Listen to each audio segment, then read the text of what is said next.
O pastor entrou na cela sem ser convidado. Não era dia de visita. Não era domingo de culto. Era uma quinta-feira comum, e ele estava ali com a Bíblia na mão e os olhos no seu rosto. Não com medo, não com julgamento. Com uma calma que você nunca havia visto em ninguém que chegou até você naquele lugar. 31 anos, disciplina de uma das maiores organizações do Brasil, 12 anos de crime acumulados no corpo e na ficha, e o único homem que chegou na sua frente sem tremer era um pastor de 50 e tantos anos de sapato modesto e camisa simples. E se fosse você? E se o único homem que não teve medo de chegar até você fosse exatamente o que você menos esperava encontrar? Se inscreve no canal e curte esse vídeo, porque essa história vai te mostrar que Deus não espera você sair do fundo do poço para começar a trabalhar. Você tinha 14 anos quando entrou. Não foi uma decisão planejada. Foi uma sequência de pequenos passos que nunca pareceram grandes até que não havia mais caminho de volta. Periferia de São Paulo, Zona Sul, a quebrada onde você nasceu e onde todo mundo que você conhecia estava, ou no crime, ou tentando sobreviver ao redor dele. O pai foi embora cedo. A mãe trabalhava duplo jornada e chegava em casa tarde. Você ficava na rua. Não porque queria, porque era o único lugar que tinha espaço para um menino de 14 anos que não sabia onde mais estar. Os mais velhos do bairro viram em você o que você ainda não havia visto em si mesmo. A frieza, a capacidade de observar sem reagir, o tipo de calma que no lugar certo vale muito. Aos 16, você era soldado, não por escolha consciente, por ausência de alternativa e presença de pertencimento. O proceder era o único código que funcionava naquele ambiente, e você aprendeu cada linha dele antes de aprender qualquer outra coisa que a vida tentou te ensinar. Mas antes de te contar como você chegou à disciplina, você precisa entender o que o crime cobra antes de dar qualquer coisa de volta. Cada patente cobrou um preço que você só foi calcular depois. Soldado custou a adolescência. Disciplina custou as pessoas que ainda te olhavam com esperança. A mãe foi a última a desistir, numa visita de cadeia em que ela chegou com os olhos já diferentes, não de raiva, de cansaço de um tipo que não tem cura fácil. Você havia sido preso pela primeira vez aos 22 anos. 18 meses num CDP da Zona Sul. Foi lá que aprendeu que a organização não para quando você para. Ela continua, com ou sem você, e o seu trabalho é continuar junto quando sair. E você continuou. Aos 28, era disciplina de verdade, coordenando os soldados de uma área inteira, resolvendo os debates, garantindo que o proceder fosse seguido.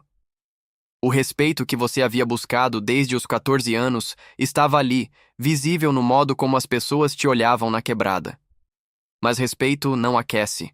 Respeito não pergunta como você está. Respeito não aparece na visita de quinta-feira. A segunda prisão veio aos 30, dessa vez mais pesada, 2 anos e meio regime fechado. E foi nessa segunda vez que algo que você havia conseguido ignorar na primeira começou a ser impossível de ignorar. O que aconteceu numa quinta-feira comum no segundo ano de cadeia vai te mostrar que Deus tem timing próprio. Ele não era do projeto social. Não era da pastoral carcerária oficial. Era um pastor de uma igrejinha de periferia que havia pedido autorização para visitar presos e que aparecia toda quinta-feira. Não para converter em massa, para conversar com quem quisesse conversar. A maioria ignorava. Você ignorou nas primeiras 3 semanas. Na quarta quinta-feira, por um motivo que você ainda não sabe explicar completamente, quando ele passou pela sua cela, você disse: "O que você quer aqui?" Ele parou. Olhou diretamente para você. Disse: "Eu vim porque tem alguém aqui que precisa ouvir uma coisa que ninguém nunca disse direito para você." Você riu. Mas não foi embora. A conversa durou 40 minutos. Não foi sermão. Foi uma conversa real, do tipo que você não tinha desde criança, quando ainda havia adultos ao redor dispostos a ficar. Ele não perguntou sobre o crime. Perguntou sobre você. Quem você era antes de tudo que você se tornou. E você não soube responder. Ezequiel 36:26. Dar-vos-ei um coração novo, e porei dentro de vós um espírito novo. Não como versículo decorativo. Como a descrição do que você percebeu naquela tarde que estava faltando. Não uma reforma do que existia. Uma substituição completa do que havia endurecido desde os 14 anos. Sair do crime de dentro de uma cela é mais difícil do que parece de fora. Não é uma decisão que você toma sozinho numa noite e que o mundo respeita na manhã seguinte. Há pressões que não se descrevem em detalhes aqui, mas que qualquer pessoa que viveu aquele ambiente entende sem precisar de explicação. O pastor continuou aparecendo nas quintas-feiras. Não porque você havia se convertido formalmente, porque a conversa não havia terminado. Cada semana uma camada.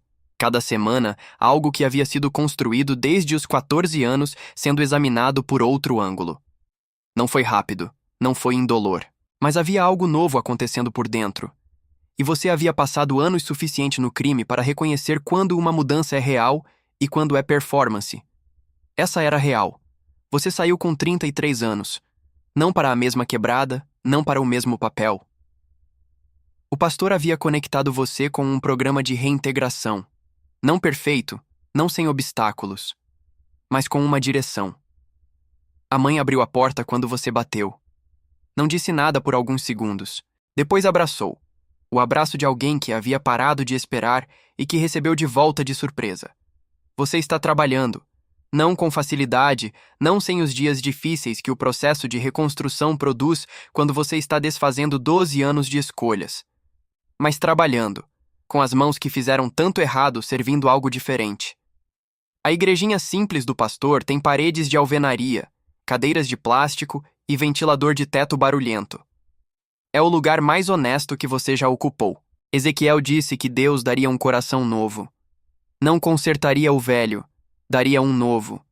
É exatamente o que aconteceu numa quinta-feira comum numa cela de regime fechado, quando um pastor de sapato modesto parou e fez a única pergunta que importava. Essa história é fictícia, mas o menino de 14 anos que entrou porque não havia mais nada ao redor que dissesse "não entre não é". Existe alguém ouvindo isso agora que conhece aquela esquina, aquele momento em que o crime ofereceu pertencimento antes de qualquer outra coisa. E que sabe que sair parece impossível de dentro. Esse homem não saiu porque foi fácil. Saiu porque, num lugar onde ninguém esperava encontrar nada além de grades, apareceu um pastor que fez a pergunta mais simples e mais difícil do mundo. Quem você era antes de tudo que você se tornou? Se essa história te tocou, curte esse vídeo e se inscreve no canal. Deus abençoe e até o próximo vídeo.